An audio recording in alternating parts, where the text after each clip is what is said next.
చెప్తారు కాబట్టి దొంగల్లాగా గుండాల్లాగా ఫ్రైడే నాడు చదువుకొని సాటర్డే సండే మొత్తం విధ్వంసానికి పాల్గొంటున్నారు. నేను అంటున్నా, ఒకవేళ నీకు గనక ఈ సమాజ ఉద్ధరణ కోసం హైదరాబాద్ నగరం బాగు కోసం ఉంటే నేను అడుగుతున్నా, నేను ఒక లేమ్ అని అడుగుతున్నా.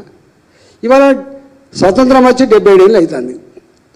ఇన్ని సంవత్సరాల కాలంలో వచ్చిన ఈ అక్రమాలు కానీ ఈ రుగ్మతలు కానీ ఇవి 5 రోజులలో 50 రోజుల్లో వచ్చేది కాదు కదా రేవంత్ రెడ్డి గారు. ఇన్ని సంవత్సరాలు వచ్చిన రుగ్మతలు పోవాలంటే మళ్ళీ 2 సంవత్సరాల 3 సంవత్సరాల ప్రణాళిక పెట్టుకో. ఇక మా పంచవర్ష ప్రణాళిక లేకపోతే మా 2 సంవత్సరాల ప్రణాళిక మొత్తం అక్రమాలు కూల్చేసి ప్రణాళికలు పెట్టుకో. అమ్ముకున్నాడు ఎక్కడో పోయిండు, అమ్ముకున్నాడు. బిల్డింగ్ కట్టినోడు ఎక్కడో పోయిండు. ఇవాళ ఎవరు మిగిలిన అంటే కొనుక్కున్న గరీబోడును, ఆ కొనుక్కున్నోనికి పైసలు లేకపోతే రుణం ఇచ్చినటువంటి ప్రైవేటు వ్యక్తులు కావచ్చు, రుణం ఇచ్చినటువంటి గవర్నమెంట్ బ్యాంకులు కావచ్చు. ఇవాళ గవాళ్ళు ఇవాళ ఉన్నారు.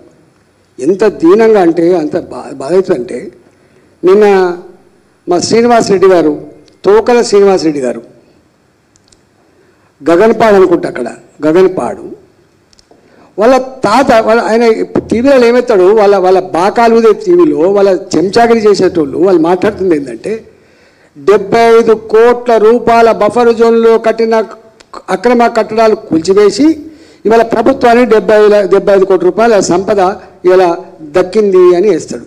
నీకైనా సోయుందా, బుద్ధి ఉందా, జ్ఞానం ఉందా? నేను అడుగుతున్నా. ఇవాళ 1978 ప్రజలారా గమనించండి, 1978లో శ్రీనివాసరెడ్డి పుట్టలే, అప్పటికని డేట్ ఆఫ్ బర్త్ అది కాదు. వాళ్ళ నాన్నగారు శ్రీనివాసరెడ్డి గారి నాన్నగారే మైనరు, మేజర్ కూడా కాదు. గా కాలంలో మెట్ట భూమి పేరిట ఉన్నటువంటి భూమిని కొనుక్కున్న 1978, 80లో రిజిస్ట్రేషన్ అయింది. 78లో కొంటే సాదా బైనా మీద రాసుకొని 1980లో రిజిస్ట్రేషన్ అయింది. ఆ 80 నుంచి వాళ్ళు ఉంటున్నారు అక్కడ. పాపం వాళ్ళు కొన్ని షెడ్లు వేసుకున్నారు అక్కడ, వేరే వాళ్ళు కూడా కిరాయికి ఇచ్చిండ్రు. 1000 గజాలు 2000 గజాలు కిరాయికి ఇచ్చిండ్రు, వాళ్ళు షెడ్లు వేసుకొని నడుపుతున్నారు. నిన్న పోయి కూల్ చేస్తా అంటారు.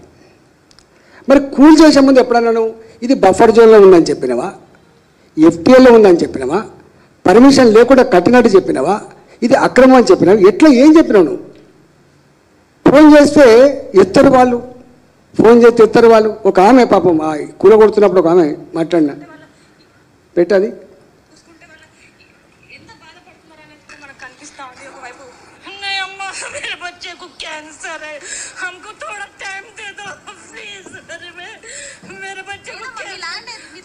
छोटा बच्चा है साहब, कोई भी करने वाला नहीं है, पानी का काम है, मेरे बच्चे को कैंसर है साहब, रिपोर्ट बोले तो मैं पूरे बता दी। अभी मालूम हुआ, हम लोगों को पहले से नहीं बोले, కేవలం ఇప్పుడు మాత్రమే చెప్పారు. ఇంతకు ముందు కూడా ఏ ఆర్డర్స్ కూడా ఇవ్వని పరిస్థితి ఉంది. కాబట్టి మా బాబుకి క్యాన్సర్ ఉంది, మాకు కొంచెం సమయం ఇస్తే మేము ఏదో ఒకటి చేసుకుంటాము అని చెప్పి కూడా వాళ్ళు చెప్పడం జరుగుతుంది. ప్రస్తుతం చూడొచ్చు ఇప్పుడు ఎంత బాధపడుతున్నారు ఏంటనేది. ఇప్పుడు ఏదైతే ఇప్పుడు ఈ ఫ్యాక్టరీ కనిపిస్తుందో ఈ ఫ్యాక్టరీ కూడా వాళ్ళని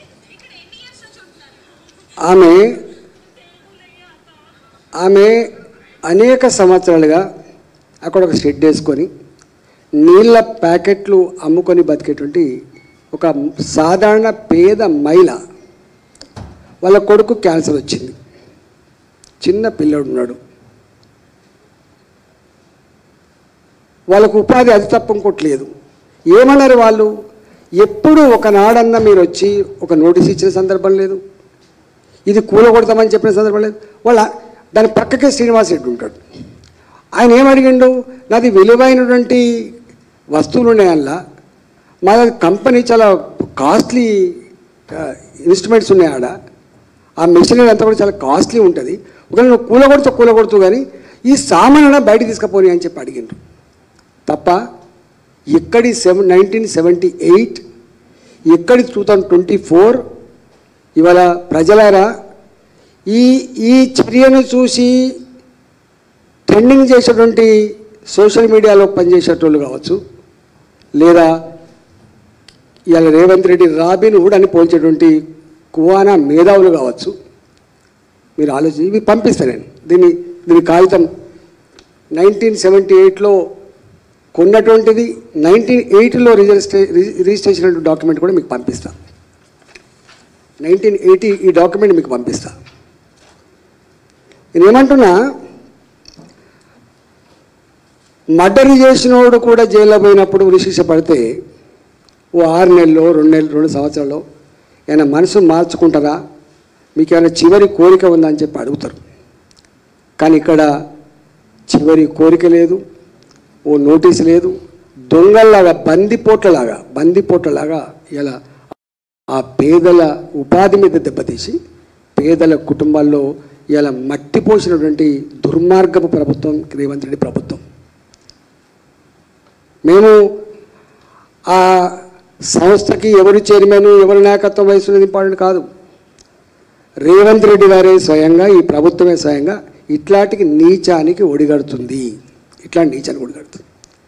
నేనేమంటున్నా, ఇవాళ నీవు మా సరూర్ నగర్ చెరువు ఉంది, సరూర్ నగర్ చెరువు 62 ఎకరాల పైచిలకు సింగరేణి కాలనీపేట బాజాప్తా ప్రభుత్వమే లేఅవుట్ చేసి అమ్ముకున్న ముఖ్యమంత్రి ఎవరు?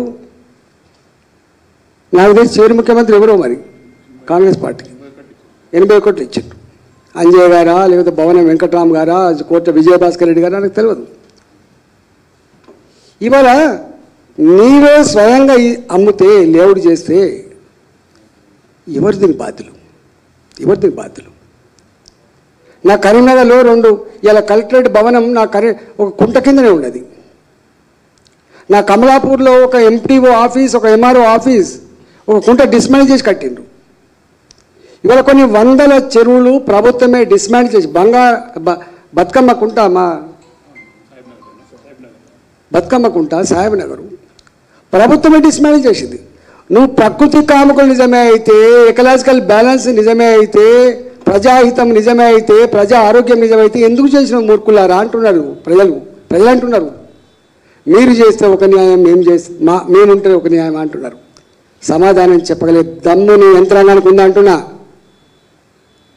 ఎక్కడ పోతున్నది ఇది? అంటే కోర్టులు ఎక్కడన్నా ఆపద ఉన్నోడు, అవసరం ఉన్నోడు ఎక్కడ పోవాలి? నీ హైడ్రా కలవడు, నీవు కలవవు, నీ మంత్రులు కలవరు, నీ అధికారులు ఎవరు జవాబు చెప్పే పరిస్థితి లేదు. ఎక్కడికి పోవాలి వాళ్ళు? పాపం ఎక్కే మెట్టు కోర్టు మెట్టు. జడ్జి గారి దగ్గర పోయి ఏడ్చుకుంటూ అడుగుతారు, దీనంగా అడుగుతారు. వాళ్ళు తాత్కాలిక వెసులుబాటు ఇచ్చి కోర్టు ఏం చెప్తుంది? అయ్యా ఇది బఫర్ జోన్లో ఉందా, ఎఫ్టీఎల్లో ఉందా, అక్రమమా సక్రమమా, ఇదంతా కూడా నిగ్గు తేల్చండి, తేల్చి మా కోర్టు దగ్గర రండి, ఒక నిజంగానే అయితే వాళ్ళు ఇది కూల్చండి అంటారు.